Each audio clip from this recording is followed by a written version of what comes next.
Big Zay! Morning, Brad. Morning, boys. What's going on? Well, we're all fired up. The Bears finally get to get back on the field, get to play another rival, another division game. And this time it is the Vikings coming in. And this is a team that has some big-time weapons, has some interesting things they want to do on defense.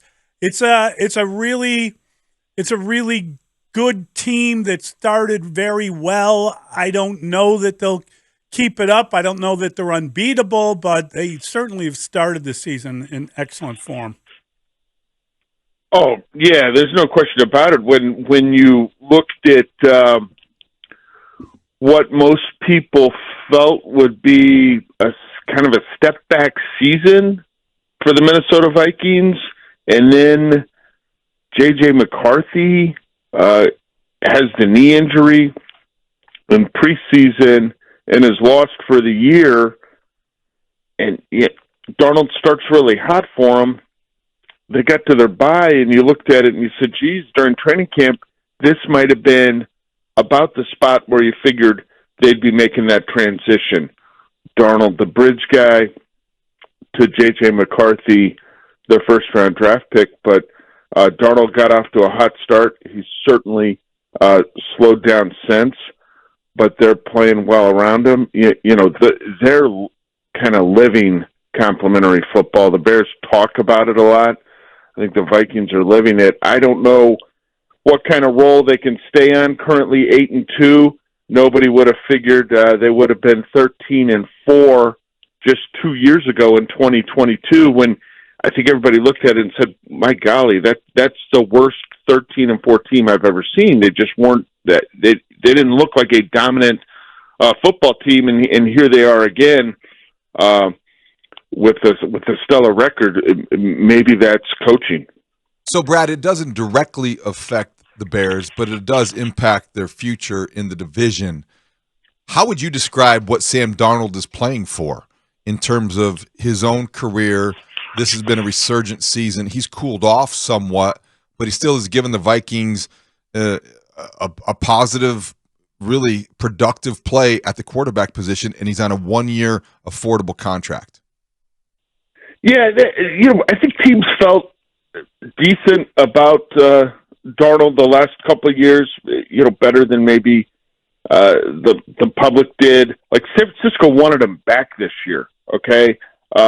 They felt like he brought some real value to their operation last season. Now they couldn't offer him even a bridge role there, and they probably weren't going to pay him the $10 million that the Vikings have. But when you're on a one-year deal, you're playing for your future. I think it's as simple as that. And right now, if the season ended today, Darnold's way more attractive to teams out there looking for a quarterback than another guy who's going to be a free agent like Justin Fields, right?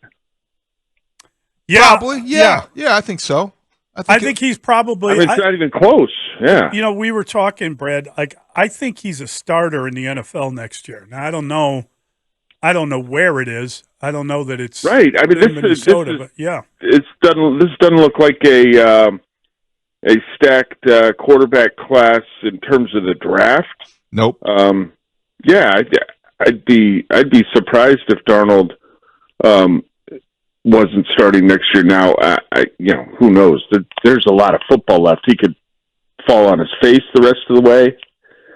I don't know, but you would figure something would open up for him. He's trying to follow the path that Baker Mayfield went down, right? Which was a highly drafted quarterback, massive failure, disappointment, bounce around a little, and then fits in pretty nicely. Like Baker Mayfield, say what you want about him, he's top half of the league, right?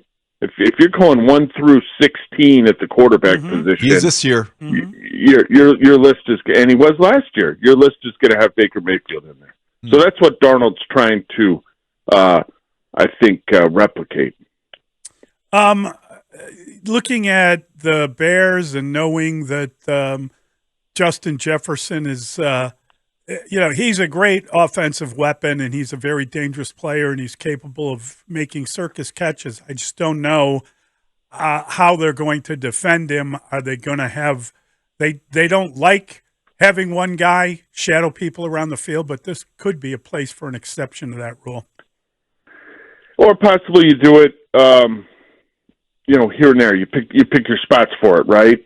But Jefferson's a guy who is he's been, and it happens, but he's had some of his biggest games against the division guys. Yep. Like he's just gone wild on some of these teams, and he's one of those guys that you can have the game plan to prevent him from beating you, but he's going to wind up going for 120 yards anyway. Like that's how talented he is. They find ways Watson to get is him a the ball. bum next to him. Oh yeah, I mean Watson can't stay healthy. Right. Like Watson Might be a bum anyway. Yeah, he's got right, and that crazy thing about that Watson last week is what do you have, $150 and on 4 catches? I mean, it was just insane. But Jefferson is the guy they're going to have to account for, no question. And they've got some other guys, and Darnold's done a decent job of spreading the ball around a little bit. But it looks like Jefferson has a decent chance going over 1,000 yards for the season in Sunday's game. So he's on his way to 1,500-ish, I would think, this season. So they've got to get the pass rush going, though. Like that was just woeful last week. They got some hits on the rookie Drake May the week before, but I don't think it's been to the standard they would like. Certainly hasn't been as consistent as it was earlier in the season. And if you let Darnold kind of tap the ball back there like it seemed like Love was able to do from time to time, you're going to have some problems. And you're not going to be able to cover a guy like Justin Jefferson or Jordan Addison or whoever as long as you need to when you're not getting home up front. Brad, Richard Hightower was impressive on Thursday, taking responsibility for the blocked field goal and everything that comes with that because he's a special teams coordinator. And I ask you this, and it probably is one of those questions it is leading, but I wonder, as impressive as he was, showing leadership qualities that frankly have been in short supply publicly, at least from Matt Eberflus this week or through the midst of this crisis, would that have any impact on whether or not the Bears would feel differently about making an in-season move at the head coaching position because they feel like they have somebody maybe in Richard Hightower who is equipped for the public aspect of that job as an interim head coach? Would the way that he presented himself or how impressive he was have any bearing on the thought process? I don't think so because, I mean, when you talk about making a head coaching change for the public thing, like the only thing that's going to change public feeling about the Bears right now is winning football games. And if they're going to lose press conferences, like they're like in the standings with the White Sox this season right now in terms of their record in press conferences. Okay. So, that's a lost cause. They've just got to go out and win football games. That's the only deodorant for what smells right now.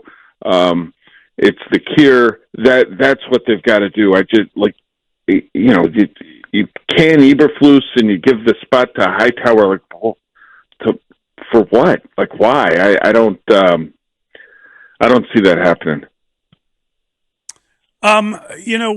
As we look at this point in the season, and Brad, you obviously are living it, but it just feels like they've had some really bad losses, but they've been in some games too. And I don't know that they're going to have another heartbreaking loss. I think it's one every 3 weeks or something. But when you look at this game, was it difficult to make your pick? Did you have to wrestle with some ideas, or do you think it's the Bears are pretty much on a downward swing? And, part of the problem is if you lose this game, you're going to lose on Thursday. You're talking about a 6-game losing streak. And then you got to get on a plane and go to San Francisco, although the 49ers are having all kinds of problems this year. A lot of injury problems to a lot of key players. And, this feels like if they want to even introduce the idea of the potential for hope with what they've got going on, they have to win this football game, right? Like there's no other way around it. And I think it's the kind of game that the Bears can keep close, right? I believe that. I've been to way too many Bears-Vikings games at Soldier Field where the Vikings came in clearly the better team, right? Which I think is true in this instance. And the Bears have found a way to really gum it up for Minnesota and win in many cases. So knowing that, like look at that game last year. Like Fields gets hurt, he goes out, and it was still a close game. What was the final of that one? Like 19-13, I want to say. So I think the Bears will have the capacity to do that. And if you do that, right, you're one play away. Like close football games decided by what? A play here, a play there. So I think they've got the capacity to do that. I'm just concerned about their ability to run the football and be multidimensional on offense, which I think is mandatory for them to have a shot at success. So I ended up picking the Vikings to win the game, guys. I think I had 23-13, but if it's a lot closer than that, I wouldn't be surprised because, like I told you, you've seen it happen time and again in this series. So you got the Bears scoring 13 points? They scored 19 last week. How is Thomas Brown going to make that sound impressive? That's unlucky. Well, hey, listen, they made improvements offensively last week, and it wasn't just stuff where it's the eye test. Okay. Like they made improvements. Let me ask you about the eye test for a second. No, don't cut me off. They scored 19 points, Dave, and we've had this celebration citywide. We've had a celebration citywide hold on. about their offense. They scored 19 points. That would have been good enough to win it, Brad. one football game last Sunday. But you just talked about it. You answered a question about interim head coaches, about how they aren't likely to do that. And then you told us they're going to score 13 points, and they're staring at a 6-game losing streak. If you're in a 6-game losing streak and you're scoring 13 points at this stage of the season after firing your offensive coordinator, why wouldn't they fire their head coach before the season is up? I didn't find Hightower impressive yesterday either. So, we're going to disagree on that too. Okay. Add it to the list. You're firing the coach to do what? Announce to the world you're going to have a new coach in 2025? It sure looks like that's going to happen. I don't. These teams that fire coaches in season, you tend to look a lot like the Silver and Black, the Raiders. You could look like the Panthers, Jacksonville, the Jets. Show me the examples of they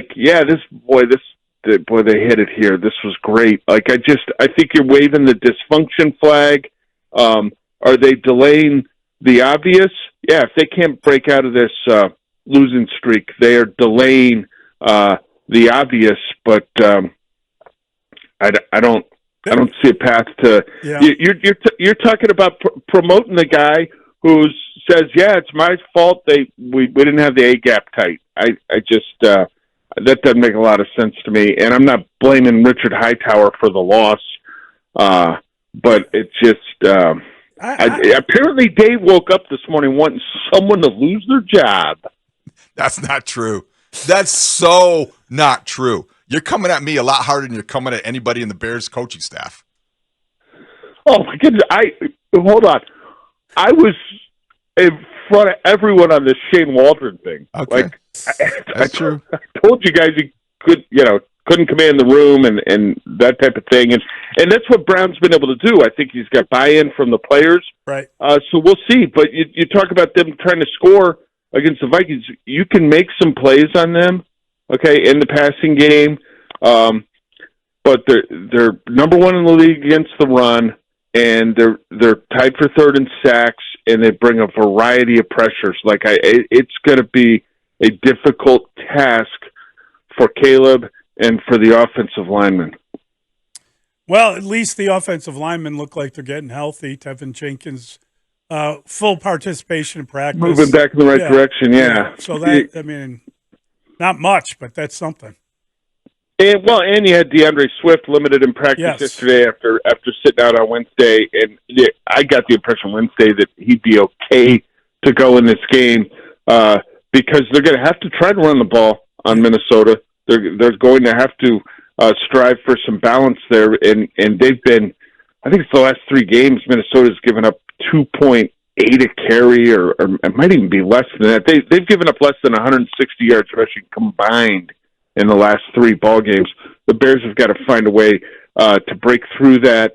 They've got to hope that the Vikings look a little bit different on grass than they do at home, playing on artificial surface, and they've got to, they got to try to play with the lead, right? Like we've talked about that all year. They just can't get going in the first quarter. Random question: Tyler Scott has not been involved at all. What happened to him after a pretty promising preseason?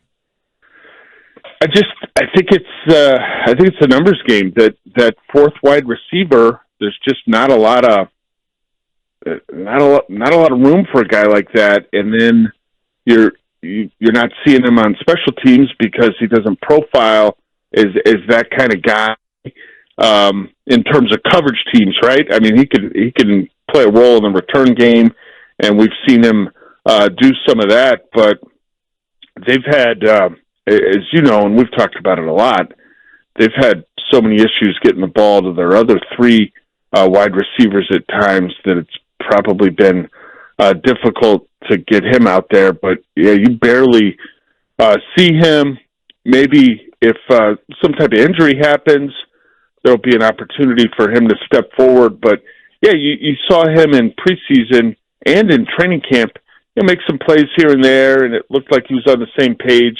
In talking to Chris Beatty, the wide receivers coach, just a couple of weeks ago about Tyler, he was adamant that Tyler's getting better in practice, that you can see some of that development you want in year 2, but that it's a difficult spot for them to be in because they've got 3 players that are different. 2 certainly a heck of a lot more experienced, and the other one's a top 10 pick in the draft ahead of them. This segment with Brad Biggs is sponsored by Estwing Professional Tools, made in the USA for 100 years, estwing.com. Thank you, Big Z. We appreciate it, buddy. Good stuff, Brad. See you Sunday. Have a great weekend, guys.